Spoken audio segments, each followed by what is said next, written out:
vender un determinado terreno. Ellos no podían ni comprar ni vender porque la corona les cedía un terreno para que ellos lo administren. Entonces, en ese proceso estaban prohibidos hacer ese tipo de tratos. ¿Ya? Luego vamos a ver que el gobernador fue también llamado capitán general, ¿sí?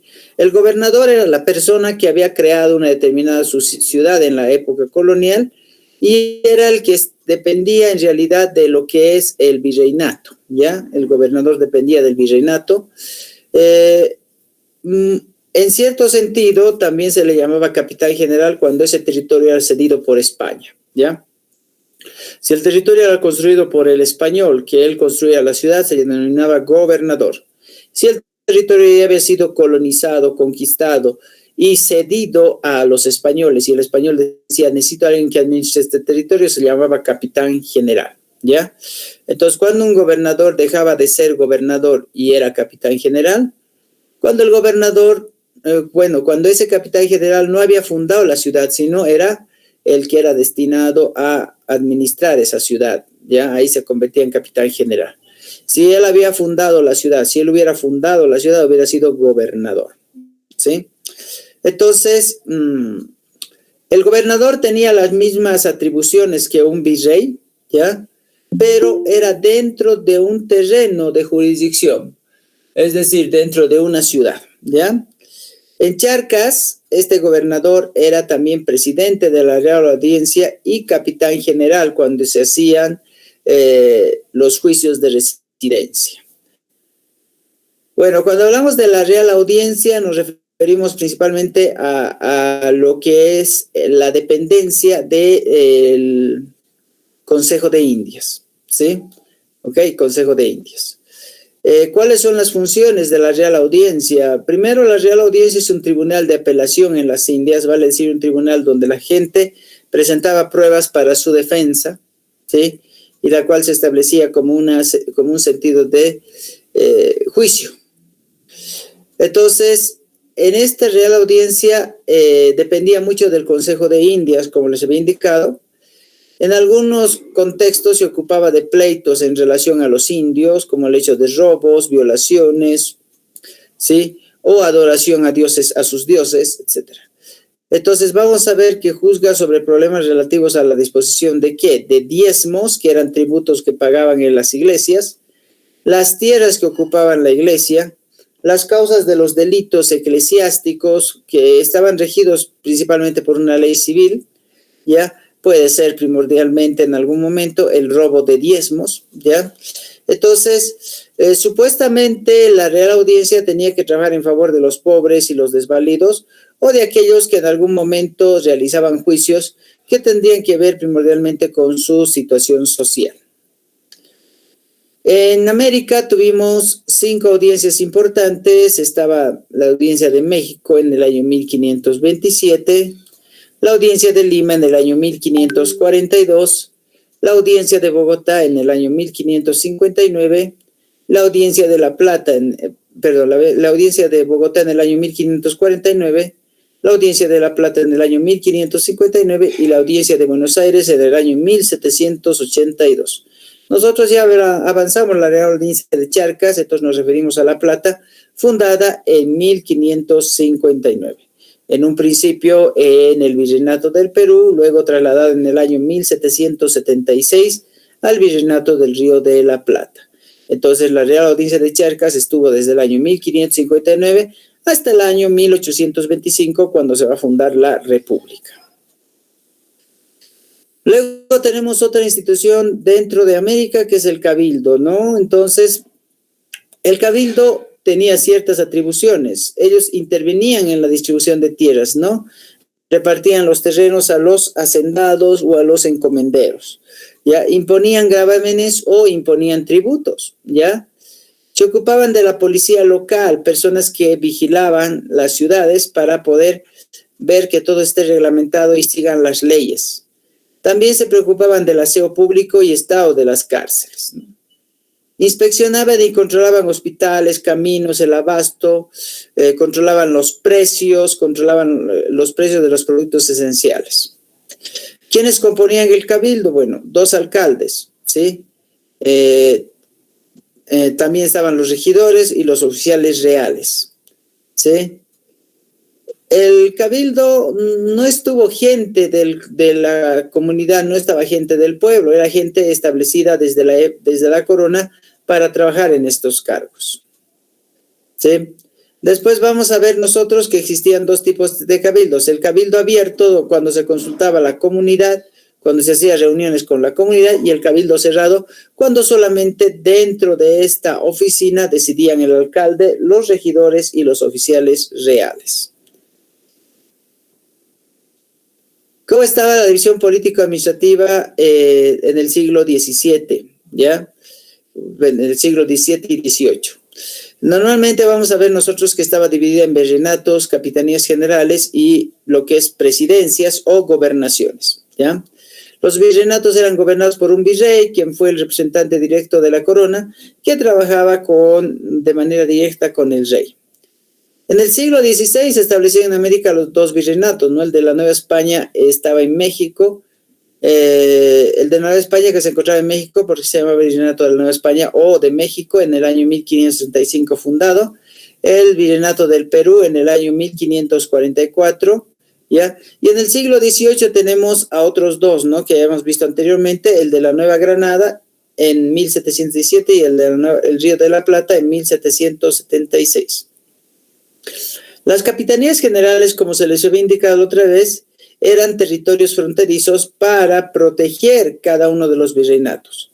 Y en el caso de América teníamos 4 porque habían 4 virreinatos.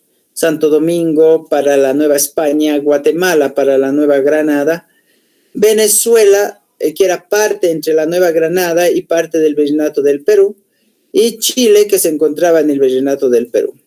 Y también vamos a ver a las reales audiencias, como era el caso de Ecuador y Bolivia. Entonces acá tenemos los virreinatos españoles, ¿sí? Y volvemos a ver, ¿no? El virreinato de la Nueva España, ¿sí? El virreinato de la Nueva Granada, virreinato del Perú, el virreinato del Río de la Plata. ¿Ya? Entonces ahí tenemos. Vamos a ver ahora las reformas borbónicas, ¿sí? Ok, vamos a participar por favor con la lectura para que yo pueda saber si están o no están ahí presentes. ¿Parece? ¿Les parece? Muy bien, ¿ya?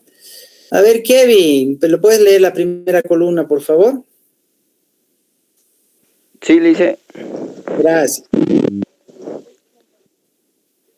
¿Qué fueron las reformas borbónicas? Las reformas borbónicas fueron un conjunto de medidas políticas, administrativas y religiosas, culturales y económicas, implementadas por los Borbones españoles durante el siglo XVIII.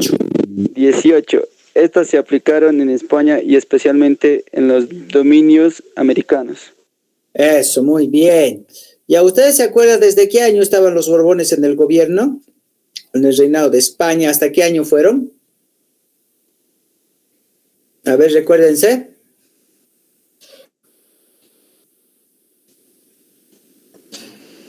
¿Cómo es? A ver. Luis, ¿cuándo empiezan los Borbones a gobernar en España?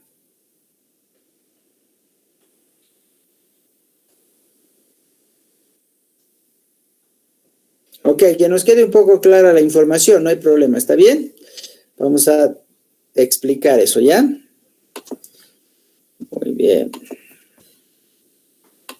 Vamos a hacer un resumen, como siempre hacemos. El problema es que el resumen no está cargado no está en el video, en las presentaciones.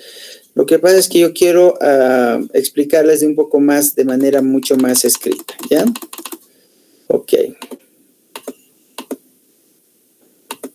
Muy bien.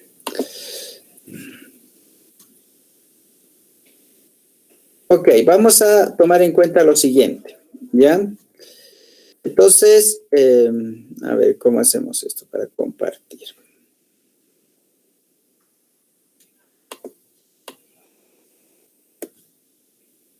Ok, ya les explico.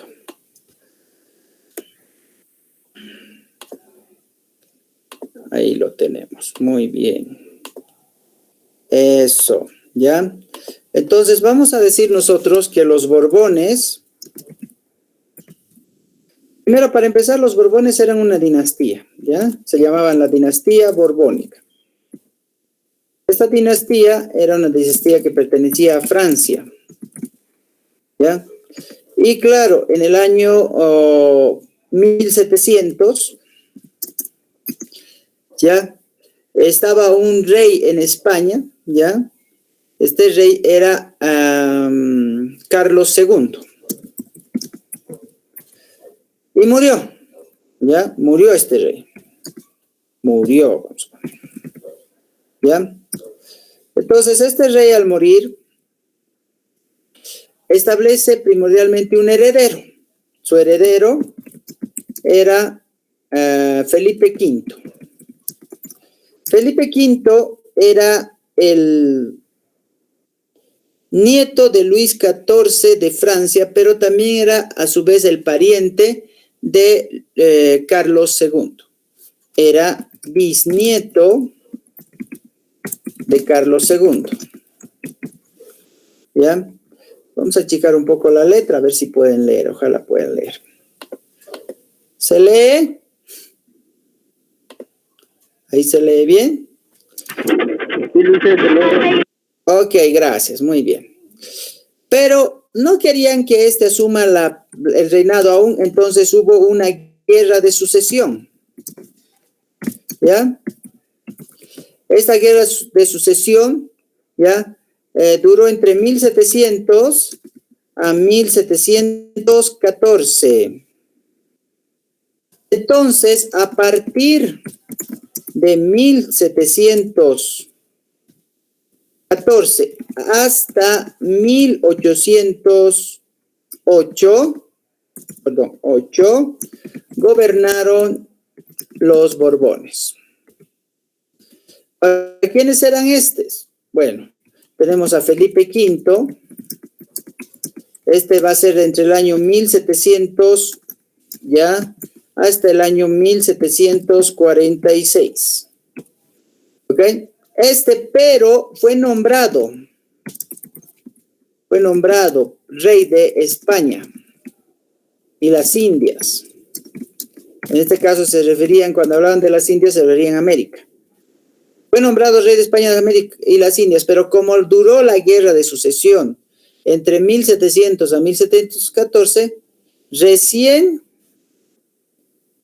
gobernó desde 1714.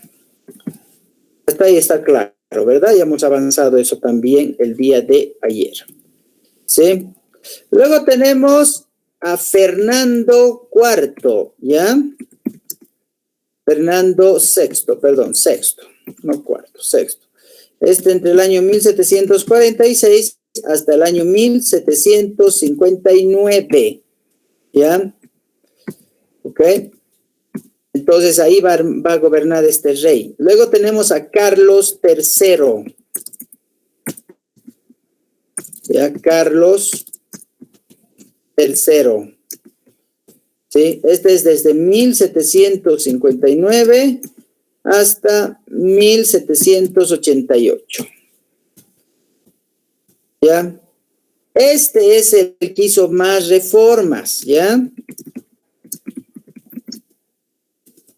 ¿Ok? Él es el que hizo más reformas en América, ¿ya? Entonces, establecían lo que vendría a ser el cambio, el desarrollo, ¿sí? Luego tenemos a Carlos IV. Esto es fácil acordarse. Carlos III, Carlos IV. Este va a ser el último rey Borbón, 1789 a 1808. ¿Ya? Y claro, este Carlos IV no gobernaba solo, él había roto la ley sálica. La ley sálica decía que las mujeres no podían gobernar. Entonces le había dado que su mujer le ayude en el gobierno y su primer ministro ya le ayude también en América. Manuel Godoy como podríamos decir como el administrador de América, ¿no? El representante de España, ya el representante del rey, el primer ministro. y María Luisa de Parma, quien le había ayudado, que era su esposa, le había ayudado a gobernar también la parte de España, ¿ya?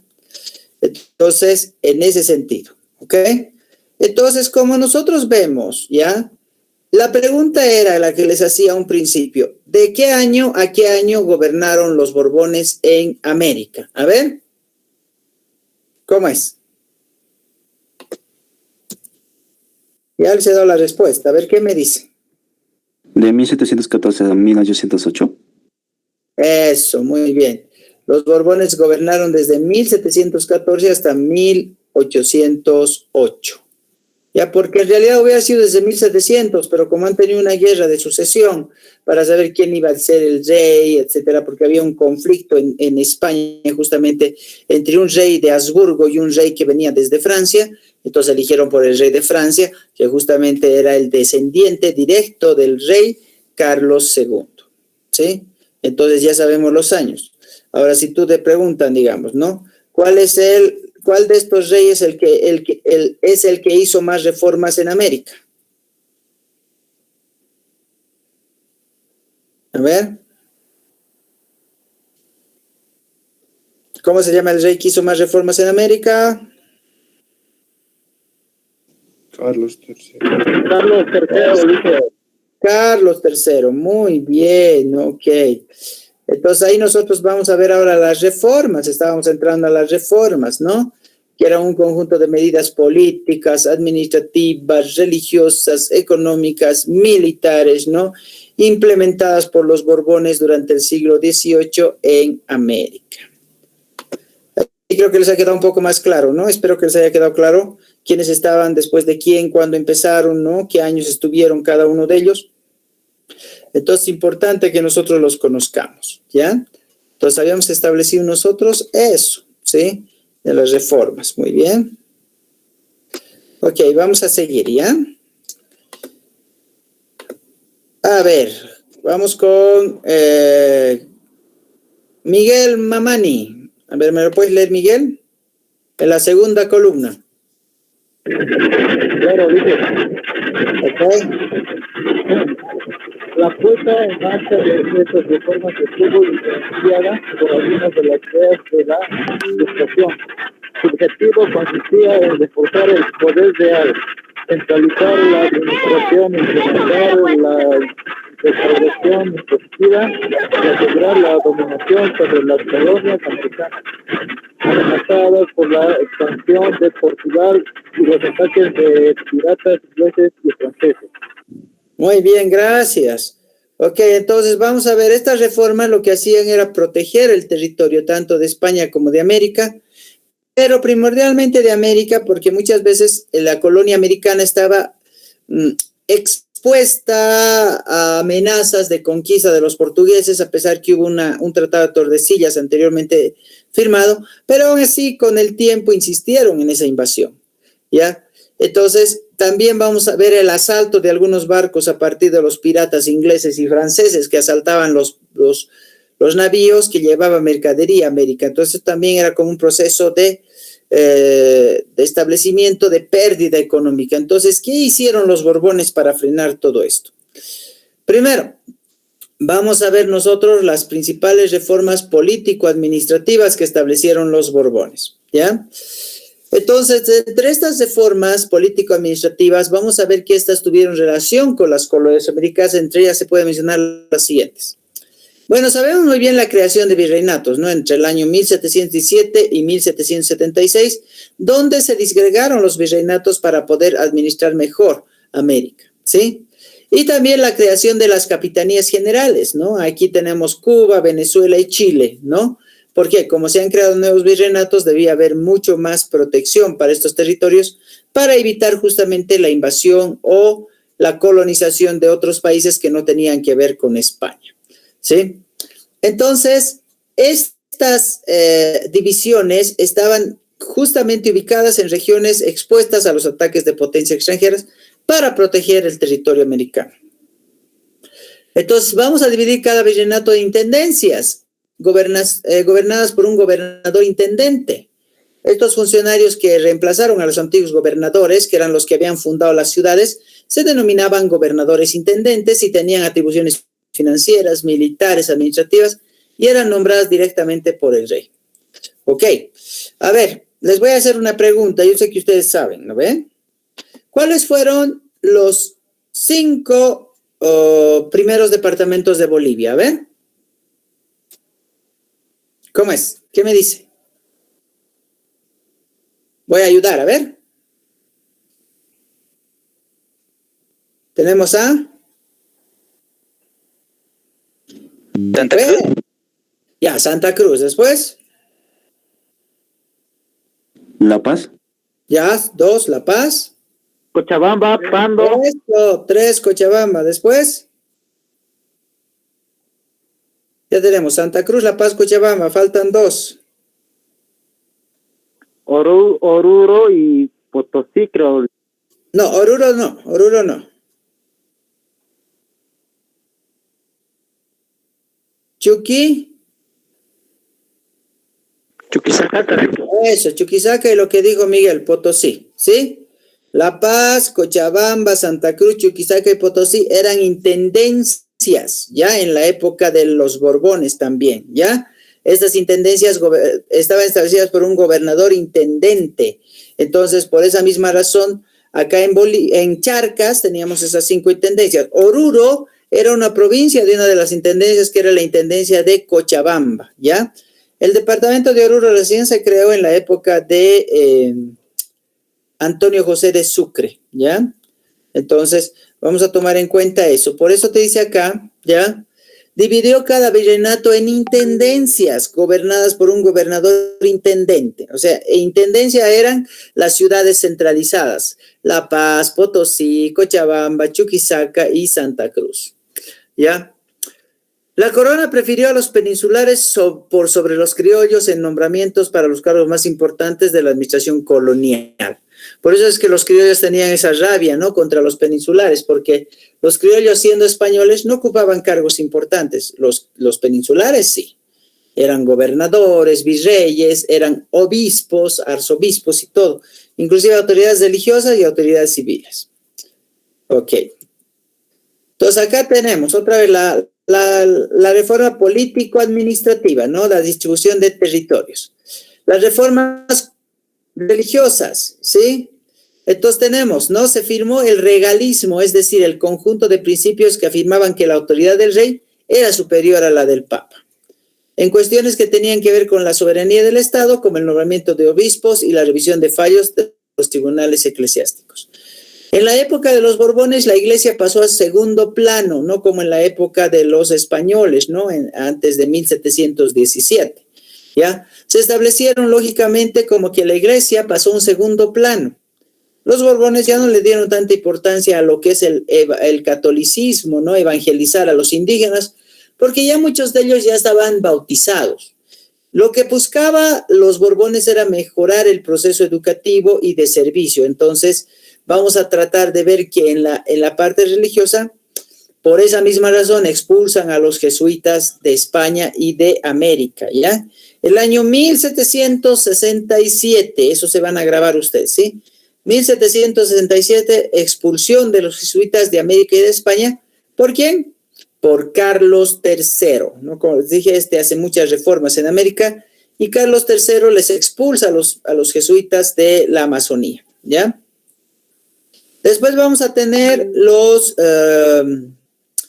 las reformas culturales, ¿ya? Van a crear escuelas de artes y oficios tanto en España como en América. ¿Por qué? Porque se van a interesar mucho por el proceso de la ilustración y el despotismo ilustrado, que va a generar mucho lo que es el proceso artístico, ¿no? A partir de la pintura, la escultura, la cerámica, ¿no? Todo ese proceso artístico. Entonces van a organizar también expediciones científicas a los territorios de ultramar.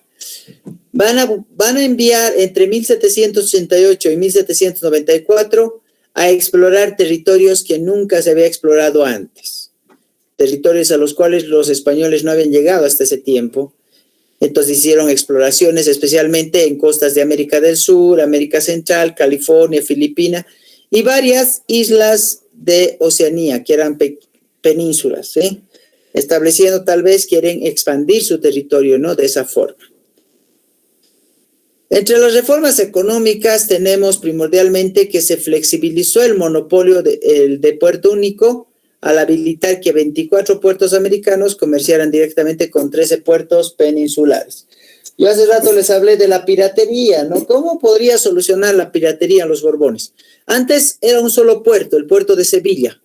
Ya una vez que establecen los borbónicos sus reformas, entonces vamos a tener 13 puertos peninsulares, ¿sí?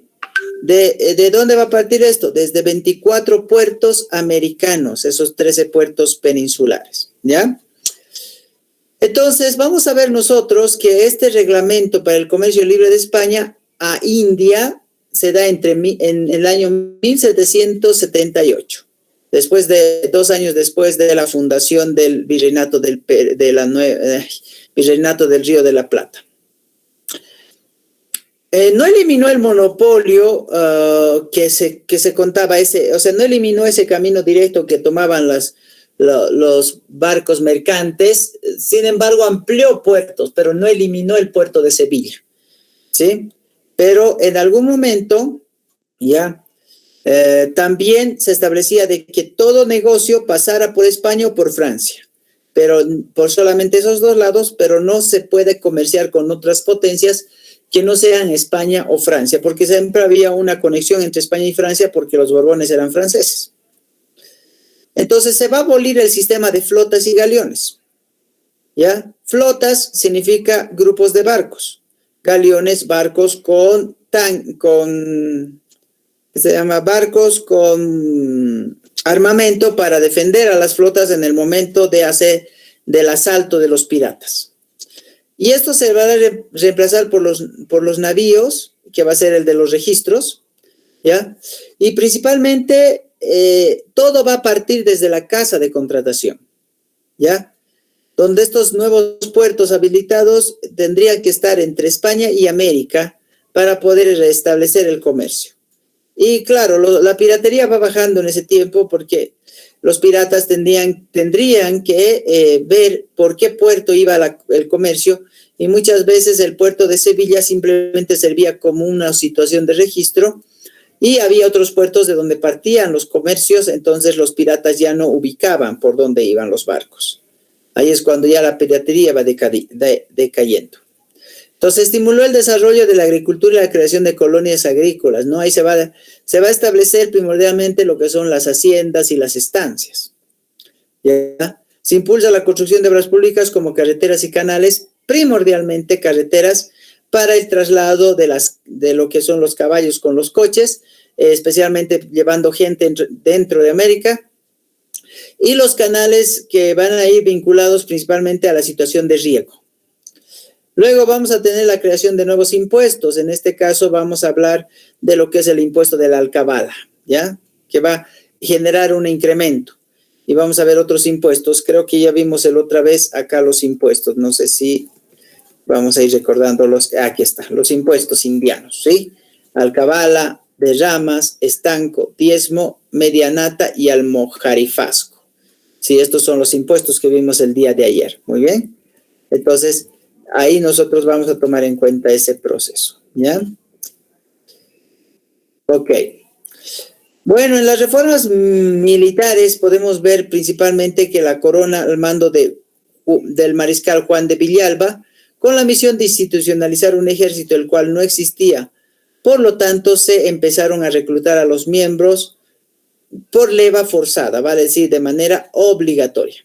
Al principio el ejército fue una institución desprestigiada, que con el tiempo fue ganando adeptos gracias a que se les otorgaban privilegios.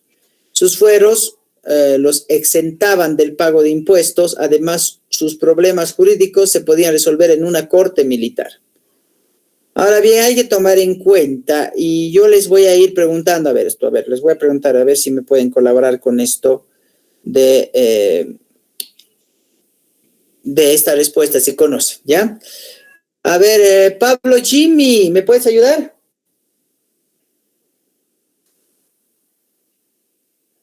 Pablo. Claro, claro. Eso, muy bien, Pablo. Te voy a hacer una pregunta, a ver si sabes, ¿ya? ¿Tú sabías si los indígenas hacían el servicio militar? No.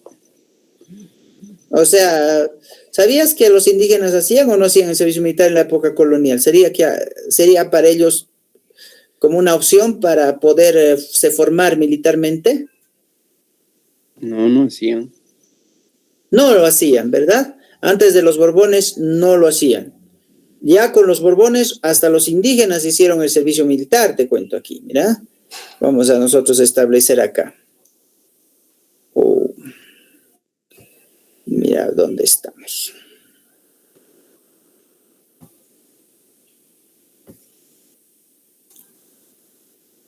¿Y qué nos dice la teoría? Mira.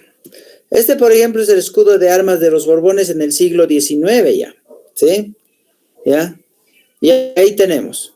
Se hizo el llamado obligatorio a criollos, mestizos e indígenas a formar parte de los grupos militares, ¿sí? De manera obligatoria.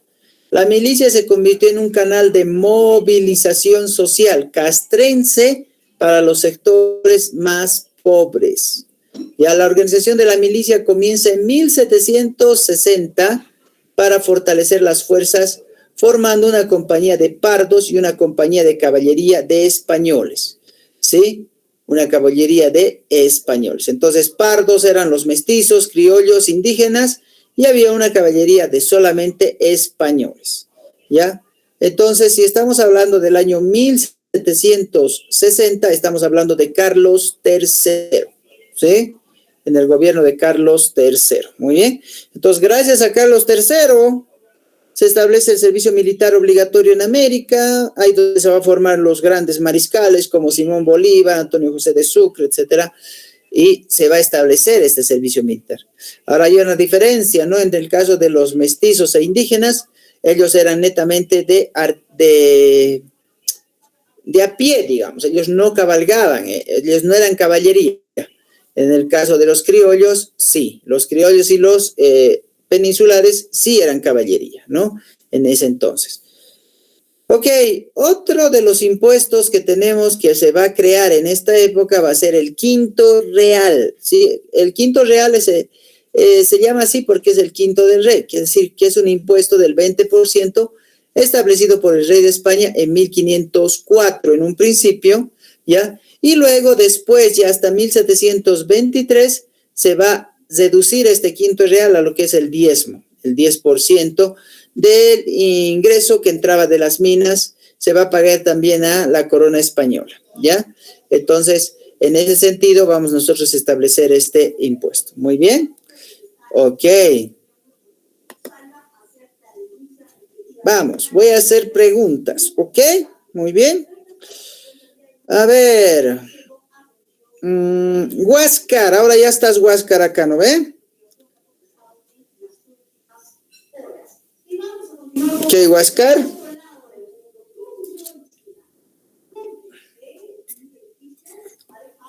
Creo que el Huáscar se ha ido a tomar tecito, no me está escuchando. Bueno, a ver, Luis.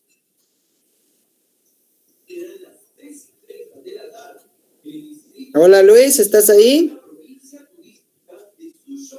Tampoco está Luis. Marx. Sí, profe, pero no tengo buena señal.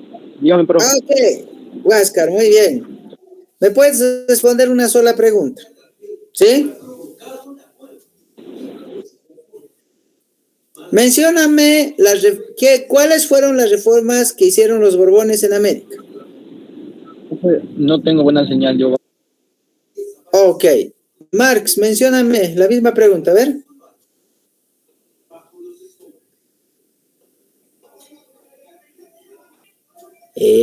Ya pues. A ver, Danner. ¿Cuáles fueron las reformas que hicieron los Borbones en América? Profe, no sé muy bien. Ya pues, les estoy explicando.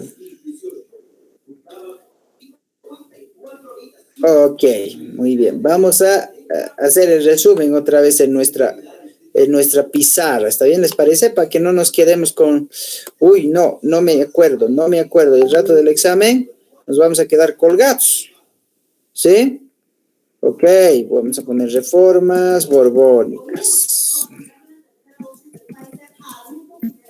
Muy bien. A ver.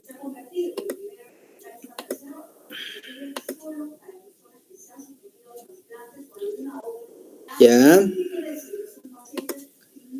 Muy bien. Vamos a ir apuntando, ¿ya? Reformas borbónicas. Político-administrativas. Muy bien. La primera, político-administrativas. Religiosas.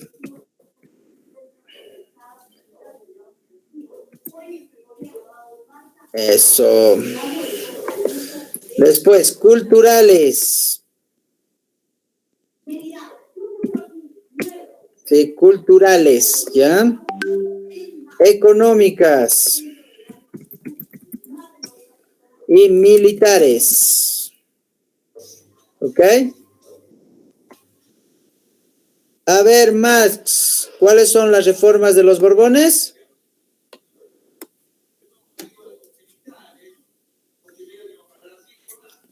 Son político, administrativa, religiosa, culturales, economía, militares. Eso, muy bien, ok. Si yo les digo, por ejemplo, ¿a cuál de estas reformas corresponde la expulsión de los jesuitas? A ver, ¿a cuál pertenece?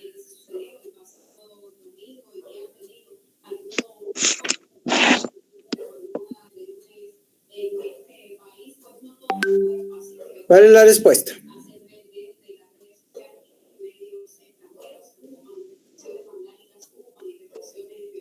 La expulsión de los jesuitas. Religiosa. Eso, religiosas. ¿Y a qué año se expulsó a los jesuitas? Fácil de recordar ese año. En 1767. 1767, Lice. Eso, 1767. Muy bien. ¿Ya? A ver, otra pregunta. ¿Qué año se creó el primer ejército en América para el servicio militar obligatorio? 1760, Lice. Eso, muy bien, 1760. Ok, otra pregunta relacionada a estas reformas. ¿Ya?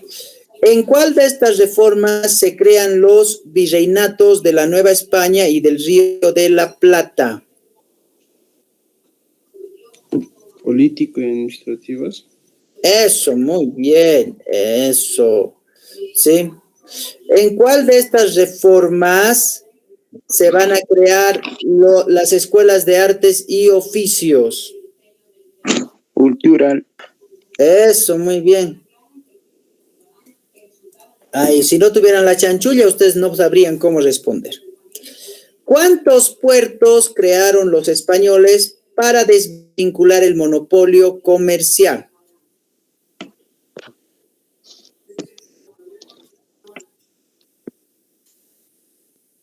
13. 13 puertos, ¿sí? En España, 24 puertos en América, ¿sí? 13 puertos en España, 24 puertos en América. Muy bien, eso, ¿ven? Si no tuviéramos las chanchullas, si no nos acordamos, ¿no? Entonces ahí nosotros tenemos, ¿sí? Reformas político-administrativas, religiosas, culturales, económicas y militares. ¿Quién hizo más reformas en América? Carlos III, ¿ya? Entonces ahí vamos a tener nosotros este desarrollo, ¿está bien? Ok, ¿alguna pregunta de esto? ¿Han entendido? ¿Cómo? ¿Has entendido, Pablo Chimi? Pablo Chimi. Sí, Lice. Eso, muy bien. ¿Ya? Entonces es importante que entiendan porque eso es lo que ingresa a los exámenes, ¿no? Y eso tenemos que saber nosotros. ¿sí? ¿Ok? Entonces, de esta temática vamos a dar un repaso el día de mañana, ¿ya? Para que sepamos cuánto hemos aprendido. Muy bien. Ok, perfecto. Bueno, ahora vamos a seguir con nuestro avance. Nos queda todavía un tiempito más. Y vamos a avanzar este temita que es muy interesante. Ya les voy a mostrar a continuación. A ver, les hago una pregunta. ¿Qué año Bolivia logra su independencia? Eso ya deben saber. A ver.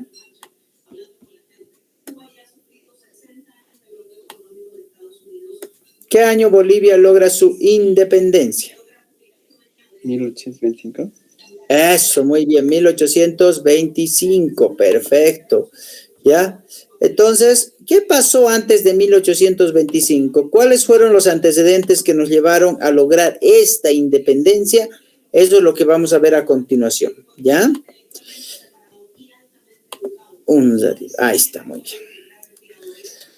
Ok, este ya es otro tema, ¿ya? Este se llama inicios de la independencia de Bolivia, ¿ya? Ok. Alguna vez hemos escuchado la historia de Túpac Amaru, ¿verdad?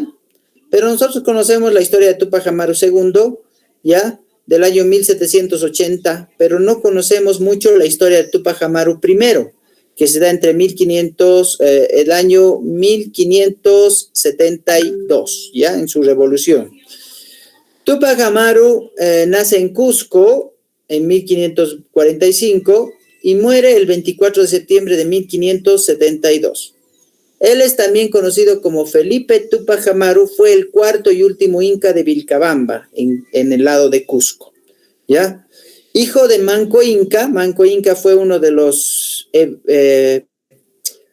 incas nombrados por los españoles para ayudarlos en el gobierno, pero después se rebeló.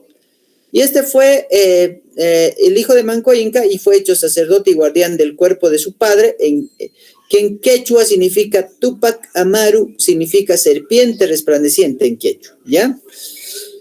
Entonces, él asciende al trono a la muerte de su medio hermano, ¿sí? A la muerte de su medio hermano, Huari Inca Titu Cusi Yupanqui. Este muere en el año 1571, ¿ya?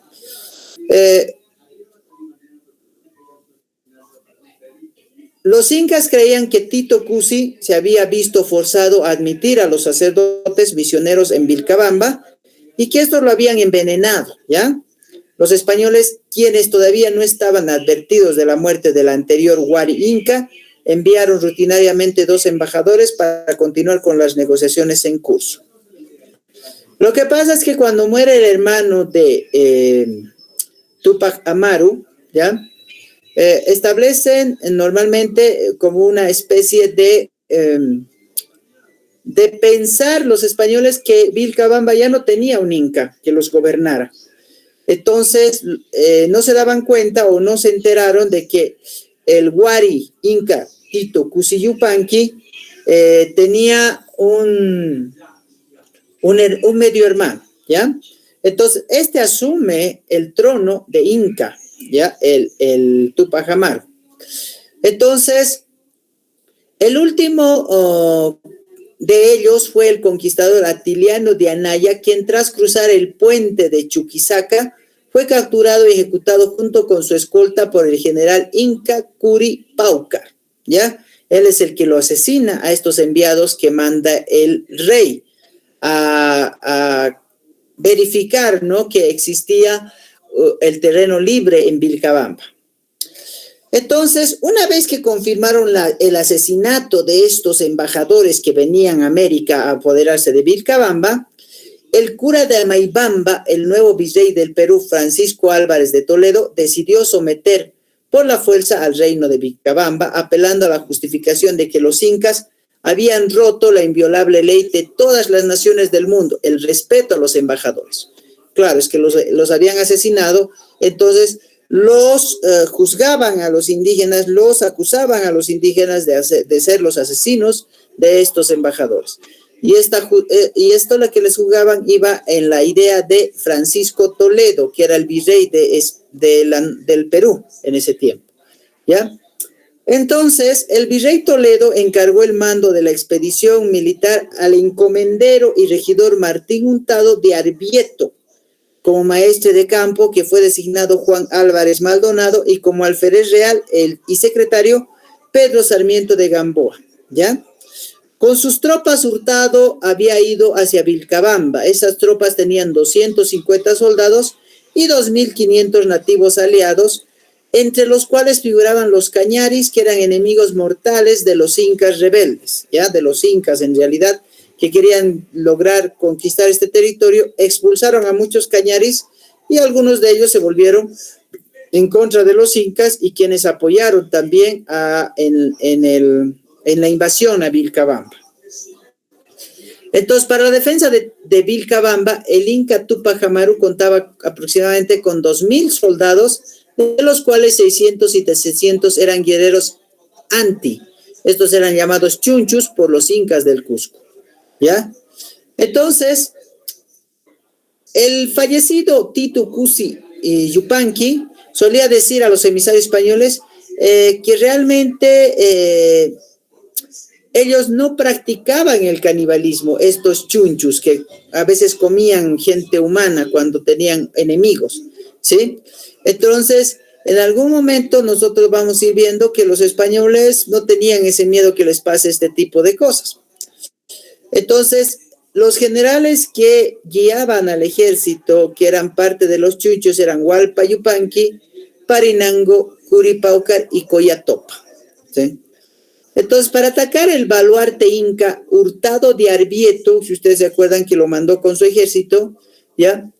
Dividió su ejército en dos grupos. El primero de ellos, bajo su mando directo, ¿ya? Atacaría por Chuquichaca, ¿ya? Mientras que la segunda columna, al mando de Arias de Sotelo, lo haría por Curahuasi.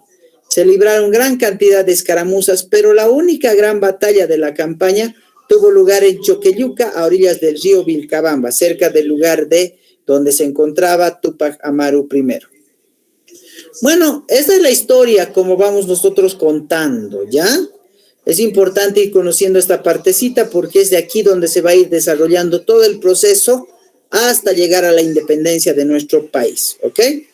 A ver, muy bien. A ver, Kevin, otra vez, ¿me lo pueden leer esto? Sí, Lice. Gracias. Los incas llegaron primero con mucho espíritu, a pesar de estar solo ligeramente armados.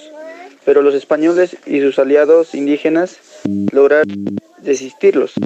Según Martín García Óñez de Loyola, los españoles llegaron a estar en un momento crítico, a punto de ser arrollados por los guerreros incas.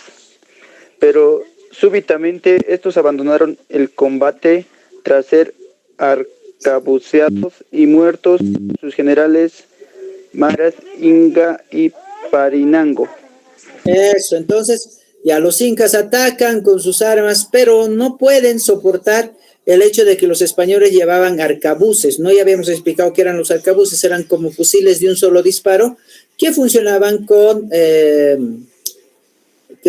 funcionaban con, ahí se me fue la palabra, a ver si ustedes se acuerdan, lo que se le pone a la dinamita,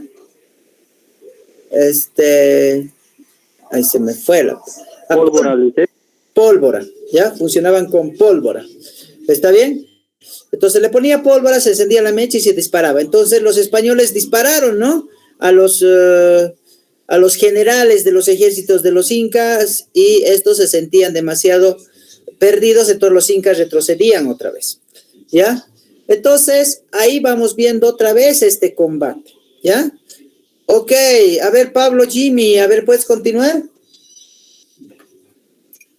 Claro, dice. Gracias. Un momento cumbre del combate se alcanzó con la pelea personal y a mano limpia entre el capitán Inca Huaypa y el español García de Loyola. Cuando el comandante español se hallaba en una situación desesperada por haber recibido varios golpes directos y encontrarse en riesgos de ser desbaratado emboscado. Uno de sus leales disparó traidoramente sobre la espalda del Inca, matándolo, provocando un clima de indignación que reavivó el combate. Eso, muy bien. Entonces, lo que ellos habían hecho, como estaban los incas más o menos queriendo perder, entonces habían puesto en trato de pelear cuerpo a cuerpo entre los dos comandantes, ¿ya? Entonces, como el inca era más fuerte, era trabajador, ¿no ve? Había establecido un proceso mucho más de fortaleza en relación a su cuerpo, entonces estaba venciendo a este comandante español. En uno de esos ratos lo estaba por desbarrancar, significa botarlo al barranco. Entonces uno de sus soldados españoles, por ver desesperado a su capitán de ya perder la vida, entonces agarra y lo dispara al capitán inca, ¿no? Y ahí es como se empieza otra vez la pelea, y ahí es cuando los españoles ganan el combate, ¿sí? Entonces, tras esta batalla, los españoles capturaron la ciudad y el palacio de Victos, ¿sí? Al acercarse la expedición a la ciudadela de Tumichaca, fueron recibidos por su comandante Pumainga. Como ya estaba perdiendo el ejército indígena, entonces, o los incas, entonces no había más que rendirse. Entonces, Pumainga se rindió y manifestó que la muerte del comisionado español Anaya, al que lo habían matado como, ¿se acuerdan que vino, no ve, como embajador? Era responsabilidad del Curipaucar y otros capitanes rebeldes y sus incas deseados de la paz, ¿no? O deseosos de la paz. El 23 de junio cayó ante la artillería española el último foco de resistencia inca, y el fuerte de Huayna Paucara, que los nativos habían construido recientemente, se encontraba defendido por 500 chunchos flecheros, ¿ya?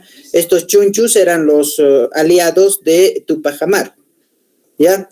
Entonces, ahí mismo, como eran los chunchos, entonces el ejército de los españoles los empezaron a atacar, y el ejército inca tuvo que abandonar la ciudad.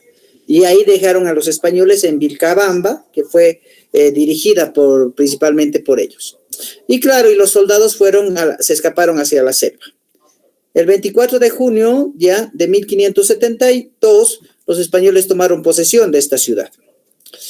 Entonces, acompañado de los suyos, Tupac Amaru había escapado, se fue. Y el día anterior, con dirección al oeste, dentro de los bosques de las tierras bajas. El grupo incluía a sus generales y a los miembros de su familia, que se habían dividido en pequeñas partidas, en pequeños grupos, para evadir principalmente a los españoles, ¿no? Entonces, esto es lo que vamos a ver el día de mañana, la captura de Tupac Amaru, cómo fue capturado y cómo fue asesinado. Entonces, para que sigamos la historia, la secuencia, estamos empezando cómo es que se rebelan los indígenas a los españoles, y a partir de eso, esos modelos que van a seguir después para los gritos libertarios, para las batallas de Junín y Ayacucho, la independencia de nuestro país. Es una secuencia larguita la historia que tenemos desde 1572 hasta, vamos a ir a 1780, luego nos vamos a ir a 1809, luego nos vamos a ir a 1825, o sea, son saltos de la historia, pero ¿qué pasó entre esos, en el transcurso de esa historia? Eso es lo que vamos a ver el día de mañana también, y no se olviden, vamos a dar un pequeño repaso acerca de lo que pasó entre el siglo XVI al siglo XVIII, ¿ya? Ok, ¿alguna pregunta? Muy bien, yo creo que está algo entendido. De todas formas, revisan los videos para poder tomar en cuenta y empezar ya a continuar el día de mañana. Ya se van a cuidar mucho, ¿sí? Nos vemos el día de mañana a las 7, ¿ya? Chao, chao. Hasta mañana. Hasta mañana. Hasta luego.